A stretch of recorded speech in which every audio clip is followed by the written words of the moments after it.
Are we done with interest rate hikes and are we on the verge of entering a brand new market cycle? Well, in this video, I'm going to share with you why we might be at the end of the road for interest rate hikes and why we could be at the doorstep of a brand new real estate market cycle.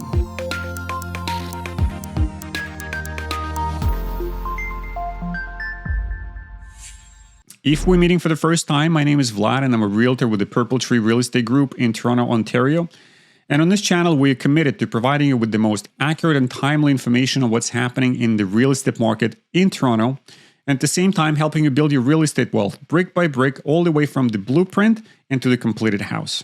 Is the Toronto real estate market going to continue to be the swamp of inactivity, complaints from buyers and sellers about the market conditions and the stagnating prices, or are we going to have this magnificent jump in prices and property appreciation like what we've experienced between 2010 and 2020?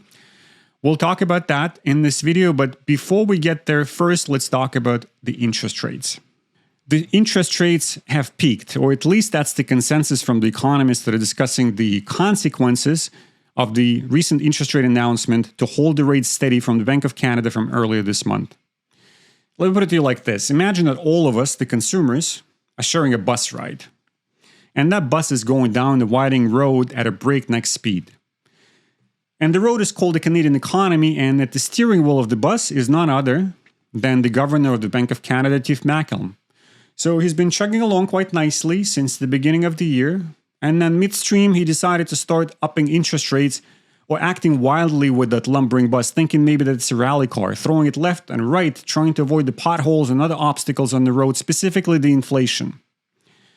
So all of us in the back are in for a jarring ride. Of course, we can feel every bump and bounce of the road, and it started making us feel sick to our stomachs.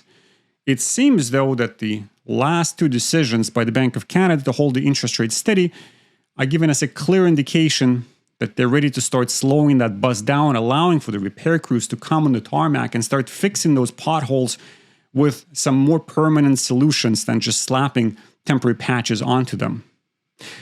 So that we in the back as consumers can relax a little bit, let go of the guardrails and start looking outside the window, enjoying the scenery and imagining what's coming next. And what is coming next? Well, there isn't even a debate about this amongst the economists. What's coming next is interest rate declines. There's one economist in particular, Benjamin Tal from CIBC, that is very specific about where the rates are likely going to end up at the end of 2024. He's saying 2.75 to 3%. So, unless some catastrophically damaging event happens to the Canadian economy in the next little while, we're poised for a period of prolonged interest rate holds, a couple of quarters perhaps, followed by interest rate declines. So let's switch gears a little bit and talk about this question. Are we on the cusp of entering a brand new real estate market cycle in Canada?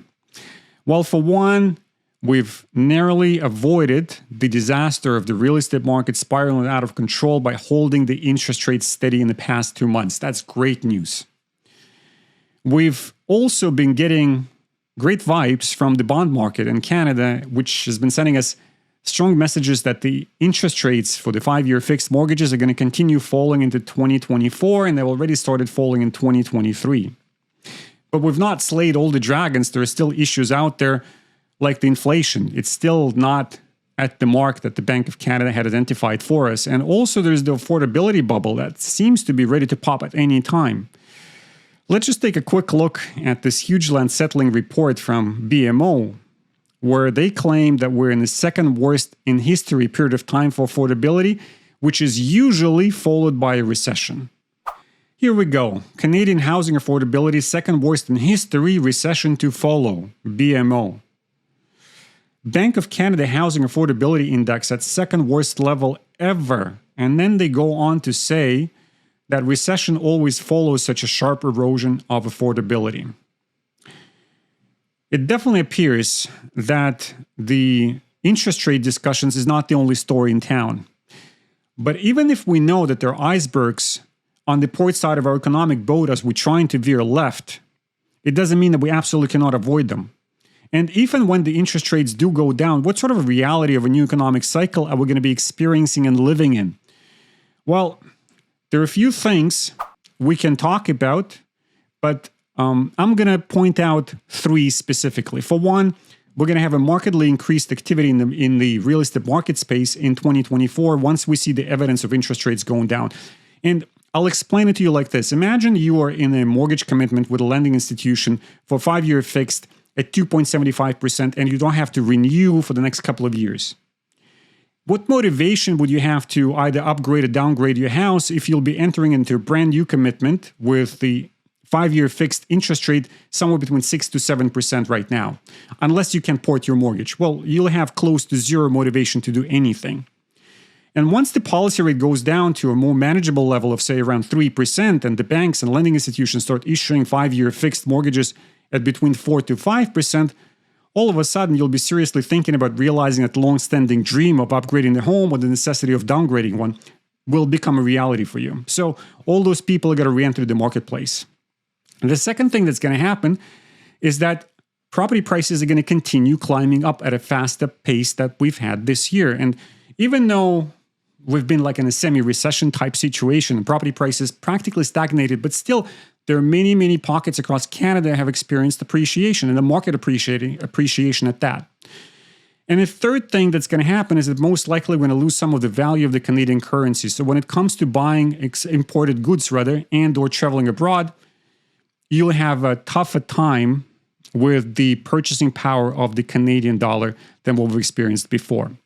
So those are the things that we will be experiencing in the new reality of the interest rates going down. So is the Toronto real estate market finished and going to go to the dogs, or we're going to have this magnificent period of time like the decade that we had between 2010 and 2020, when property prices in some years were appreciating at blazing 30+% speeds like 2016 and the first part of 2017. It's hard to tell with accuracy what sort of an appreciation we're going to have next year, but we're definitely at an inflection point. And in my opinion, we're all but guaranteed significant price growth for 2024 in Toronto. So maybe, just maybe, this could be a perfect time for you to start thinking about building up your wealth again. We're in the month of December, and a lot of consumer goods are offered up for sale over the month of December towards the end of the month specifically. And it's interesting that the entirety of real estate in Toronto and around is up for sale as well. So a lot of things are heavily discounted right now, and it's just a great opportunity to be looking at options. So if you are contemplating buying, selling, or investing into real estate, why wouldn't you reach out to us, the experts? We're going to include the link into our calendars in the description below. You can either select to talk to me, Vlad, or my partner, Mitra. And the process is simple. You click on the link, you access into our calendar, you select the time that works for us and the time that works for you. And we'll schedule a 15-minute phone consultation with you. We're going to talk about the specifics of your situation and your timeline. So please, if you enjoyed the video, don't forget to like and subscribe. And if you want to see my take on what's happening in the condo market in Toronto, you can watch this video over here.